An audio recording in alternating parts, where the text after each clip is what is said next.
Hi friends, today I come with another story, The Delicate Queens. As he started walking towards the cemetery after hoisting the betal on his shoulder, the spirit spoke through the dead man's lips. O valiant king, to my mind comes the narrated story of a king called Yashketu.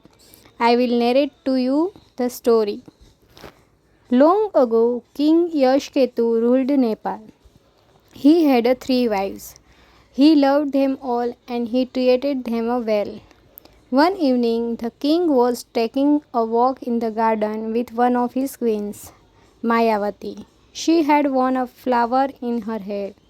Due to the gentle breeze blowing in the garden, the flower from her hair fell and hit her thigh.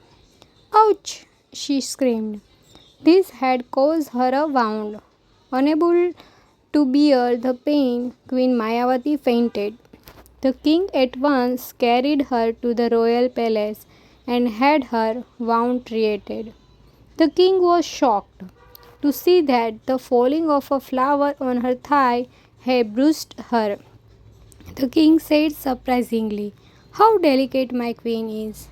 Few days passed. One night, the king was sleeping in the royal bedroom along with his second wife, Taramati. It was a full moon night. Suddenly, he heard the Taramati scream with pain. He rushed toward her to see what had happened and what made the queen scream with pain. He saw that the rays of the moon reaching through the window had burned her body and limbs. The king got very frightened when he saw burn marks all over the Taramati's body. She was crying in pain, as if the rays of the moon were red hot. "I can't bear it, O king," cried the queen. Instantly, the king ordered the maid to take care of the queen and called for the royal physician to attend to her. He also ordered the maids to lay Taramati on lotus leaves and to smear sandalwood paste on her burns. The king was very worried and he was not able to sleep the whole night thinking about his wives. The next morning, the king summoned his third wife, Chandrakala, to his chamber. To reach the room, she had to walk through a corridor. While she was walking on the thickly carpeted corridor, she heard the sound of rice being pounded. "My God, I cannot tolerate the noise. Please, for God's sake, stop this noise. Ah, I can't bear it anymore," she cried out, closing her ears with her palms, and few minutes later she collapsed on the floor. The king came running to the corridor, where Queen Chandrakala was lying unconscious on the floor. He was shocked to find blisters on both her palms. They looked red and swollen, as if she was pounding rice all her life.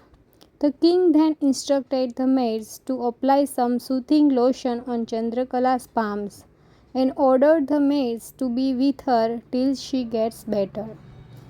Thinking about the delicate nature of his queens, the king had to spend the night alone. Betal ended the story and teased the king Vikram. "Oh, handsome king, you also have several queens. If you were also to face a similar situation, whom would you consider as the most delicate and sensitive one? Look, Vikram, I warn you, do not keep quiet."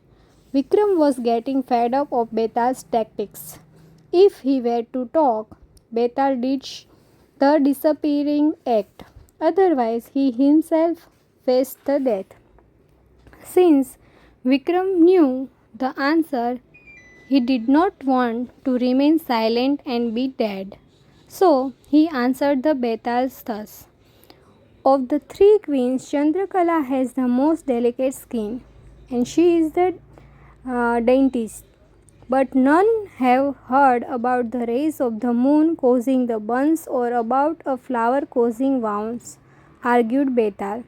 "Yes, these two other queens also had a very delicate skin.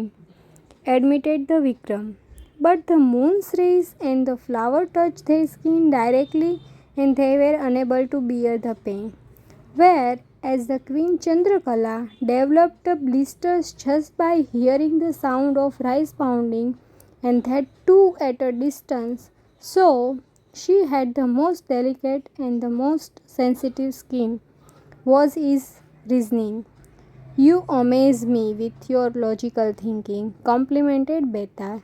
Since the king opened his mouth, Betal flew back to the tamarind tree. This was the story about the delicate queens. This is the taken from the everlasting tales of Vikram and Betal. If you want more stories like this, please like and subscribe my channel. Thank you so much.